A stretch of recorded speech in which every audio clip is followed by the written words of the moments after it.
been a long time. I shouldn't have left you. So life went crazy for me in the last few months, so that's why we've not had a new episode for a while. But this is just going to be a quickie, just to keep you going, just to keep you interested. And there's no guest, so I'm just talking to myself this time. However, I think it's a very useful topic. Testing and evaluation. I'm trying to arrange an interview for the future at the moment that is about this very topic. So hopefully this can serve as a little starter, a little hors d'oeuvre that you can get your teeth into. And hopefully if the interview happens, then we can get into much greater depth then.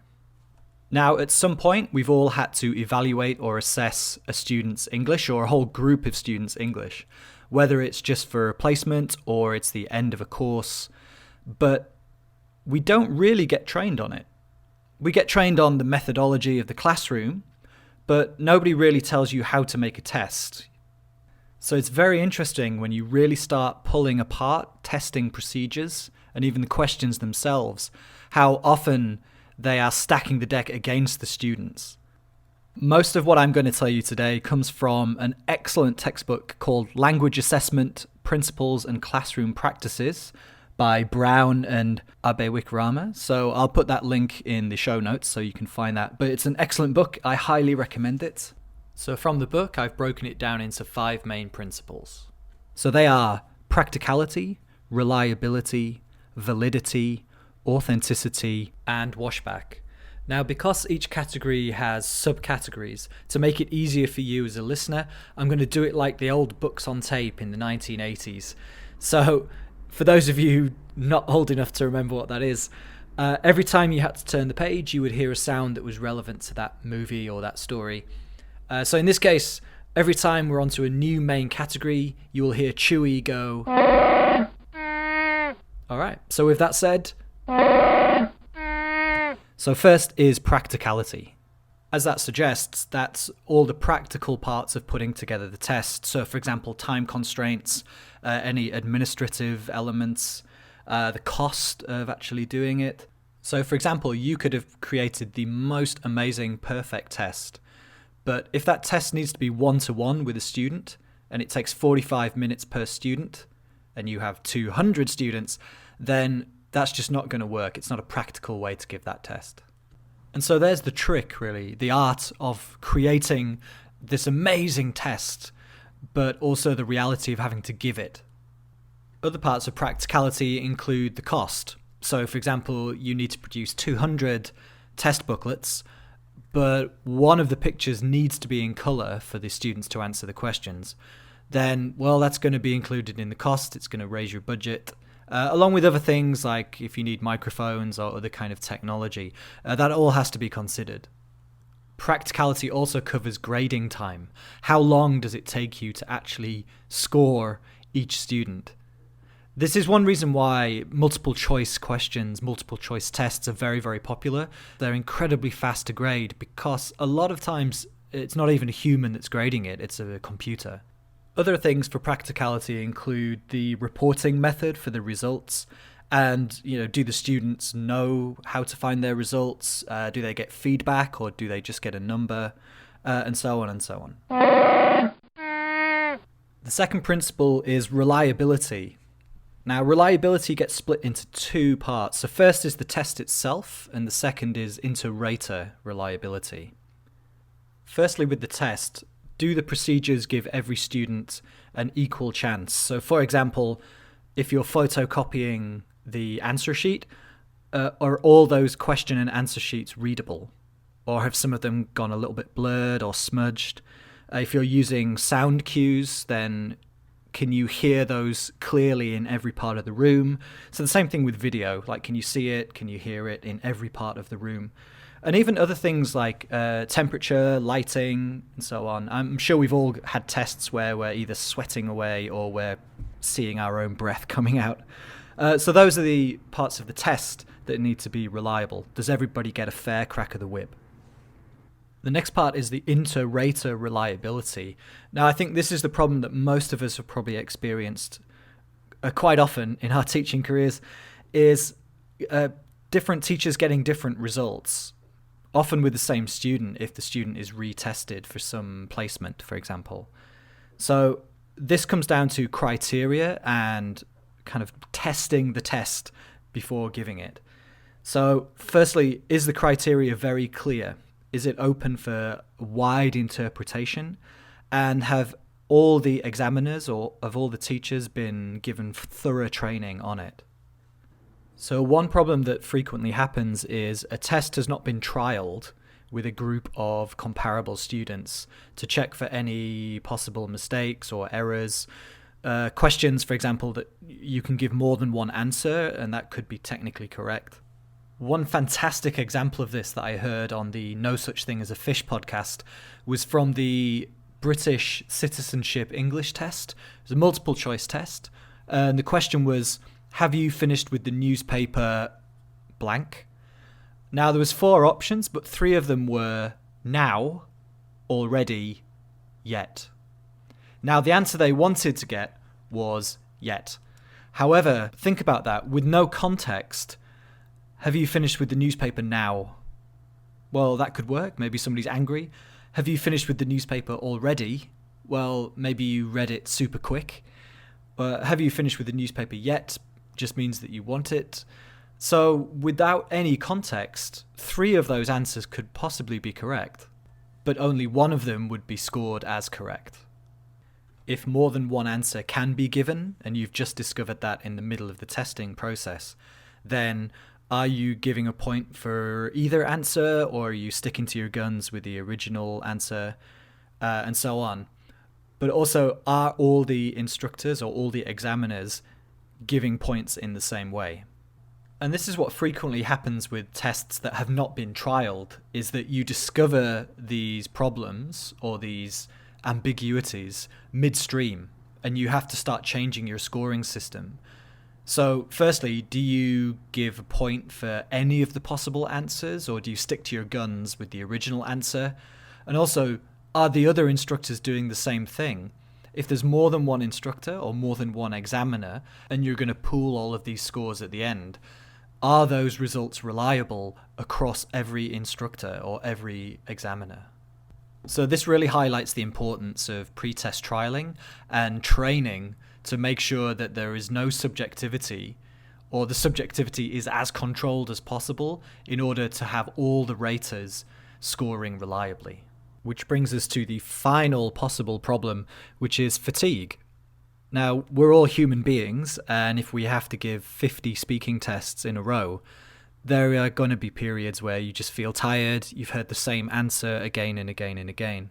So, with reliability, with inter-rater reliability, how can we avoid the fatigue of doing long sessions? Is it possible to split them up into several days, or does the deadline allow for the written tests, for example, to be graded over a period of time rather than in a single sitting?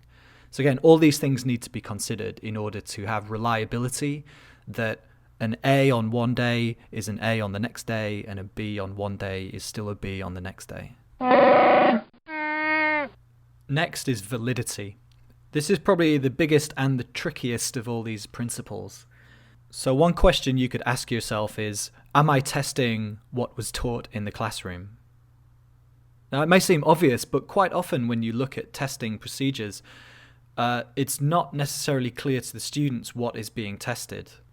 So the first aspect of validity we'll deal with is what's called face validity, that the students can look at it and it looks like a test and it appears to be testing something specific, some knowledge or ability that it claims to measure. So you can think of face validity as the student's trust in that test. Next is content validity. Basically, are you testing what needs to be tested? And are you testing what was taught in the classroom?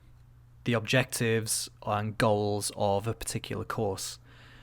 It happens so often that on a grading criteria, I'll see a teacher has put in pronunciation as one of the grading criteria, but asked if they have actually been explicitly teaching specific forms for pronunciation, the answer is generally no.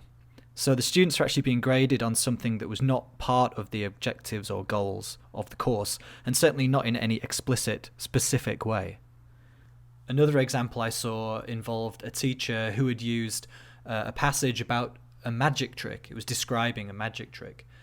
But almost none of the language that was specific to magic had been taught in the course.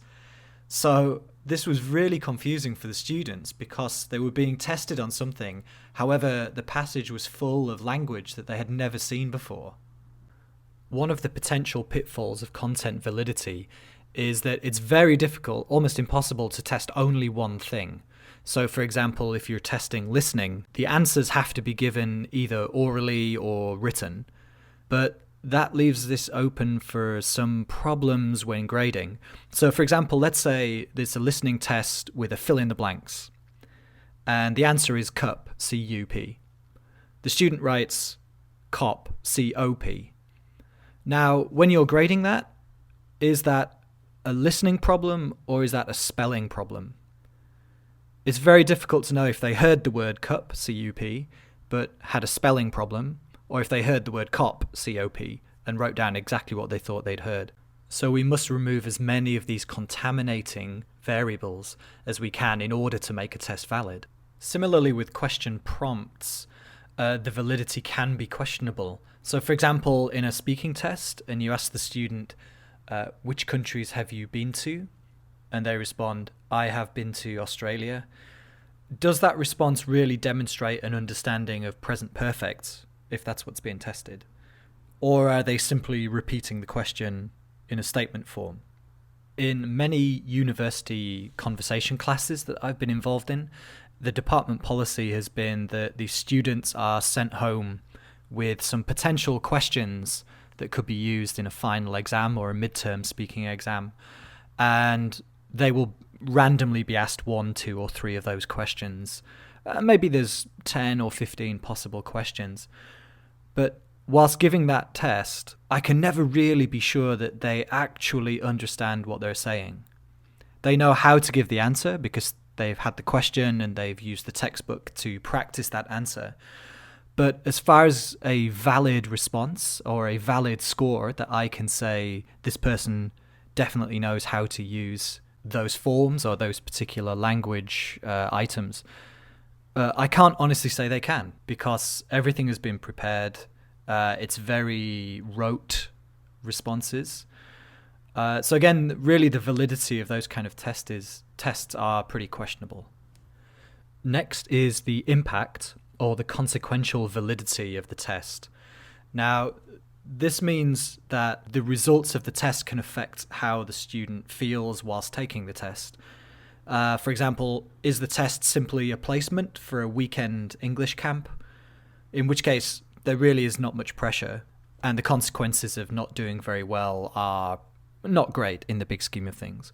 Or is this English test for a potential employee of an international company, in which case doing badly in the test will have a great effect on their life.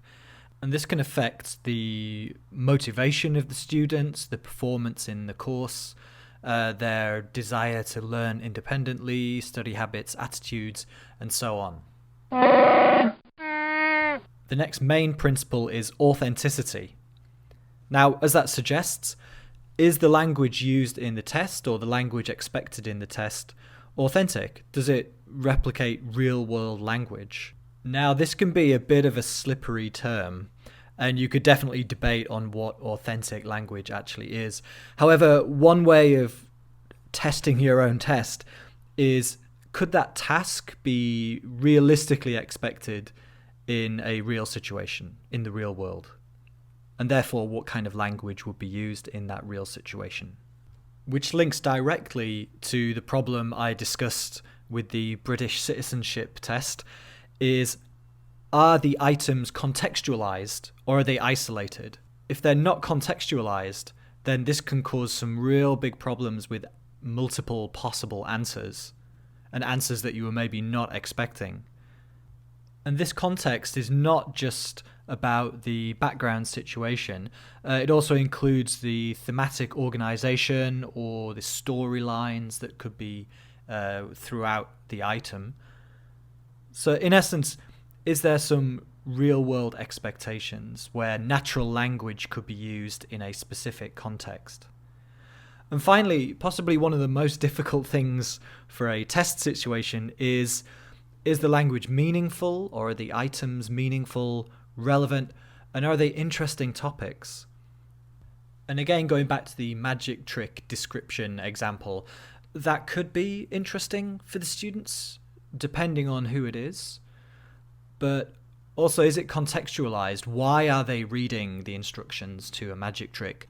So we can boil this down to the idea that students are learning English for the real world, therefore the test should replicate real-world situations and real-world English. The final main principle is the one you've probably not ever heard before, which is washback.